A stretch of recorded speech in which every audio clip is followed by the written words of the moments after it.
Hello दोस्तों, नमस्ते, प्रणाम। मैं सुमन यादव आप सभी को स्वागत करती हूँ अपने यूट्यूब चैनल पे। और आप सभी के बीच में देवी पचरा लेकर आई हूँ। आप सभी से रिक्वेस्ट है, तबीयत ना ठीक है और कुछ गलती हुई तो आप लोग क्षमा करें।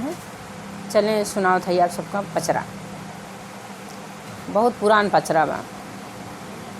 बरहई बारिश मैया कमर में रहनु हो, कमर के लोगवैना नहीं पावई दर्शनवा है, कमर के लोगवैना नहीं पावई दर्शनवा है, कमर के लोगवैना दर्शन त पावयू है मालिया छोकड़वा है सबेरे भोरे ना, गजरा गुछी के पहिरावई है सबेरे भोरे ना, गजरा गुछी के पहिरावई है सबेरे भोरे ना।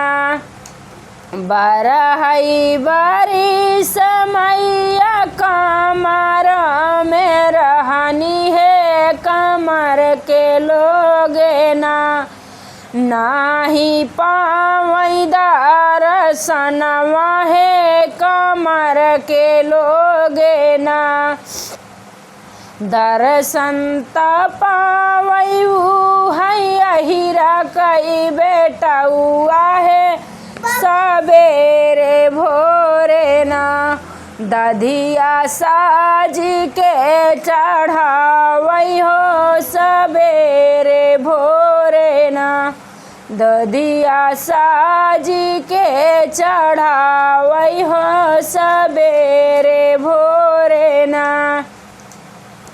बरहई बारिश मैया कमरों में रहलू है, कमर के लोगवैना नाही पावई दर्शनवा है, कमर के लोगवैना दर्शन त पावयू कोहरा के छोकड़वा है सबेरे भोरे ना, कलशा साजी के लिया वही हो सबेरे भोरे ना, कलशा साजी के लया वही हो सबेरे भोरे ना।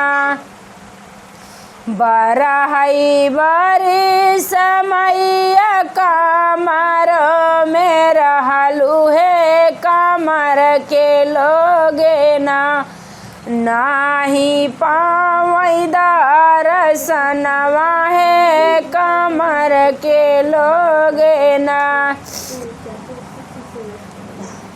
दर्शन त पावयू है पंडित कई बेटा हुआ हो सबेरे भोरे ना, पोथिया बाची के सुनावई है सबेरे भोरे ना, पोथिया बाची के सुनावई है सबेरे भोरे ना।